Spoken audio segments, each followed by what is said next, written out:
বীরহাট অঞ্চল কার্যালয়ে তৃণমূল কংগ্রেসের কার্যালয়ে আমাদের যোগদান কর্মসূচি অনুষ্ঠিত হলো। আজকে এখানে বিজেপি ছেড়ে দুজন বিজেপি নেতৃত্ব আমাদের তৃণমূল কংগ্রেসে যোগ দিলেন। একজন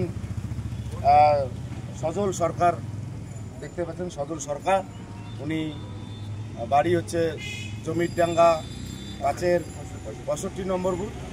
তিনি বর্তমানে বিজেপির মণ্ডল কমিটির সদস্য এবং সক্রিয় নেতৃত্ব। তিনি সেই পদ ত্যাগ করে আমাদের দলে যোগ দিলেন। এবং আরেকজন নরেন্দ্রনাথ সরকার, উনি 5-এর 66 নম্বর বুথ বিজেপির বুথ কনভেনার এবং মণ্ডল কমিটিরও তিনি সদস্য। সেই ত্যাগ করে আমাদের তৃণমূল কংগ্রেসে যোগ দিলেন। এদের যোগ দেওয়ার উদ্দেশ্য, তারা আবেদন করেছেন, আবেদনের মধ্যে লিখেছেন যে বিজেপি দল সম্পূর্ণভাবে একটি সাম্প্রদায়িক দল, এদের কথার সাথে কাজের কোনো মিল নেই। এরা সবসময় জনগণকে মিথ্যা কথা বলে, ডাব্বাবাজি কথা বলে। তাই সেই দল এই কারণেই ত্যাগ করে তারা মমতা ব্যানার্জির উন্নয়নে সামিল হতে চায়, সেই মর্মেই তারা আবেদন করেছে।